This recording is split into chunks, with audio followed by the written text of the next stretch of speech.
ner mala kenyam an wala bana ngi cha ka do badan deran dere video dere je edit ke je kamo bale no jen bu kon ngi tino gore je no jin mi jira mi jidit gwaseme ke don ku do badan dere edit ke je teme gore no blad gwaseme gore je no bi application me mishal ke me InShot ana meni na bi gore no jin ana bi download gore je no bi download mi ku do badan bi download ke je be nang tin ko be kula tiya ke je long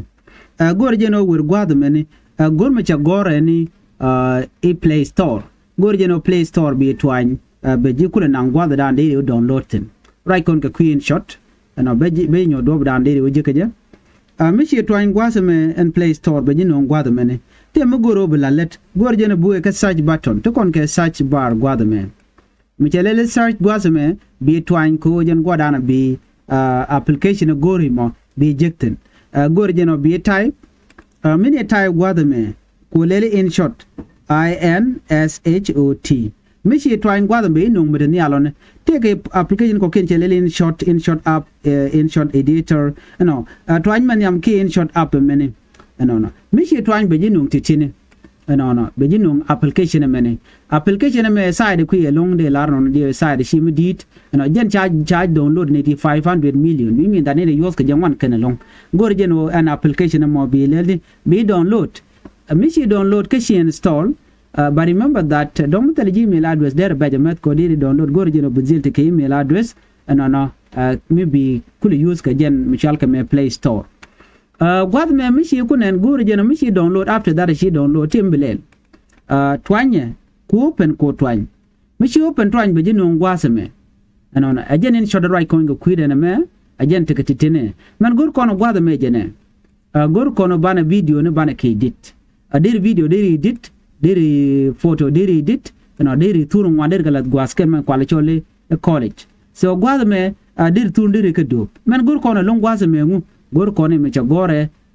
e video gor kono video ko kono edine video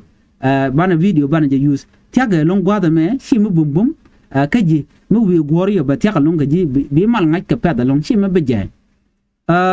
chana je twine je en mi chelele video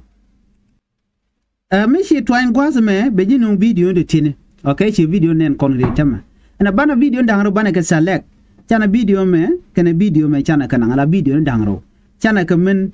lat te mutu go me benen mi shay jogo no art na meni gorje no me bi tik be were chukola the video ro dere mutu de dere art gori video you know dere art remember cheje mo option ni algwat me ati video ten ati photo ten no bi men gori bi chulare du no men gor kono gwat gor kono video ni che video ndangro che ka sala kene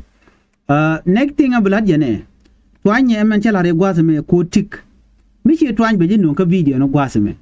tenen kon ga ti gwat me ke video ni tin kon file you know kan video de tenen kon pin gwat de kenen gwat me ne okay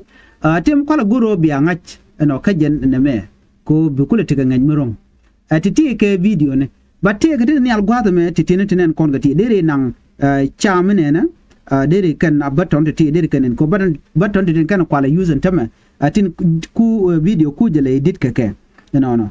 bi man dana gori bi select chetama mi che video cha ka de nang ne de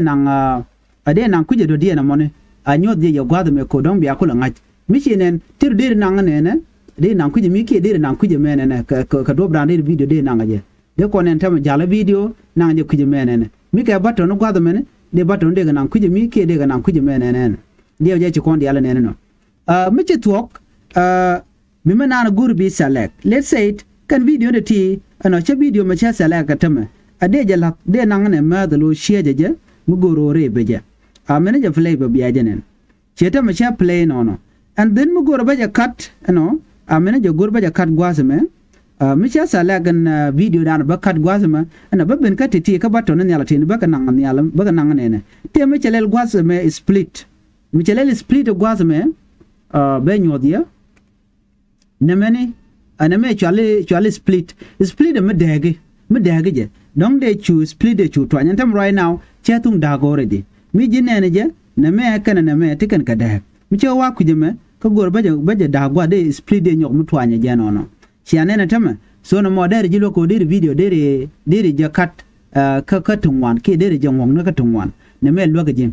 mi jin wi ga video de ja tin gwa da me de ji ga video me yo me mi chi gur yo che tam mi lo ka gur ne me de chu split ne me de split de twan de ne me ta cha twan ke screen lo ra ban ko kwa je deselect mu kwa je select de ne me de twan mi che na gur de delete jana ne mi chi delete chi nen che right now cha wo jo re de lo jong mu gur je nyok mi chi delete mi chi nen and then ne me be jal be nan ku je me gur delete button no they drop down the delete button delete would be no me be shoot la pa down shi gor mi shi gor ka shi jek china menta jena delete de ngu chulel ade chu twine ne jem cho gore delete gwasame be chu twine ka cha select no right now che le che delete ka kora ti diality ti chi kon ngene tini mi shi ku twok a shin chiganok and then the way ka text yetam right now me la the text gwasame dong de chu ben de tax de gor de mchele tax de gwa da mene ka tax mi che ben te mi belen bi material gwa da me ko wan ken to kon ke sticker to kon ke tax to kon ke caption dong mi gor jem de AI le de use to kon ke AI speech lo dong mi shi tax la re ka to ko ine de ranjin ka to ko ine to kon ke detail I think this one detail to kon commercial doodle gwada me doodle me chere go dong ta de do de gwar ke skin ne mu gor je okay de gware something like that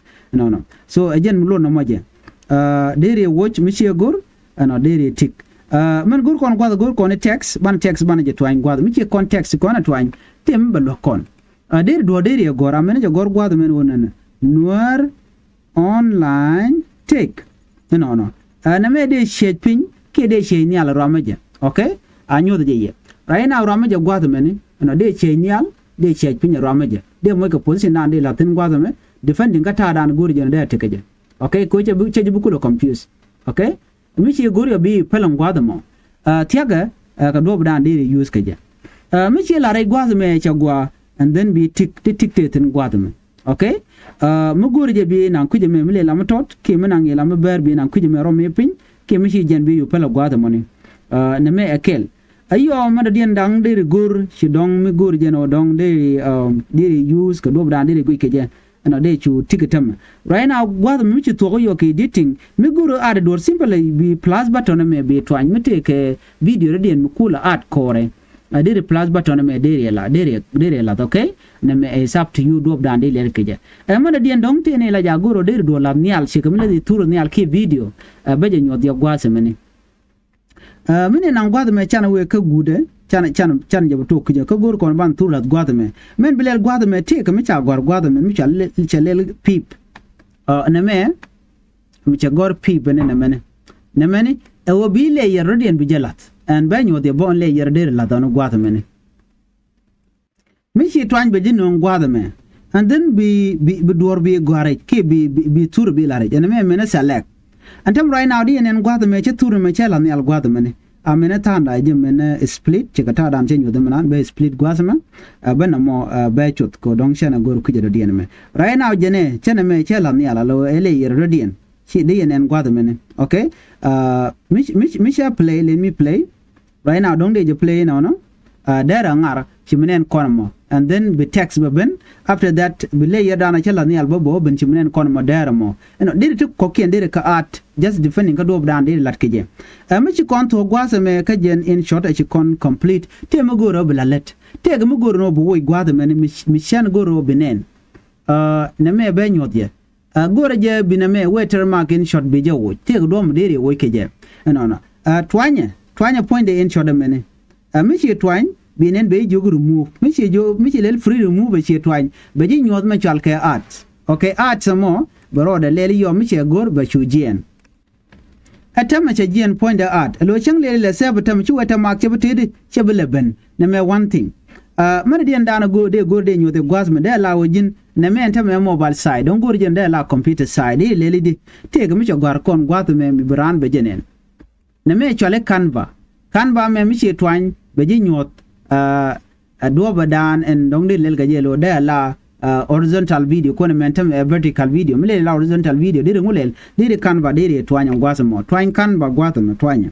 mi chi twany be ji mo ko option de alati option de pintene de kenen option ti te ga tin mani fit te tin men Instagram te 916 te 1619 so man gor kon me gor gwa de me 169 ajala computer format one ki horizontal video me de gwa ke YouTube gor je no mo bi twany ne mene mi che twany ne ne bele la horizontal right now di ne chunen mi tok bi tik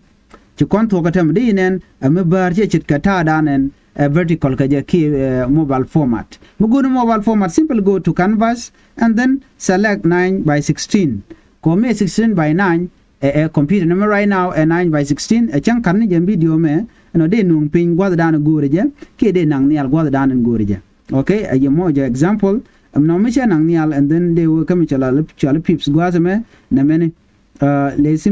me simple take this one back nang nial gwa me de side la me dit me go reje ka teda okay ate aro no wante gitin so na me dare jillo ka do dan de edition de lat keje after that me she complete she video du she janok she go ko na me just use the tutorial men belel jenene bu we kam chele export ni algorithm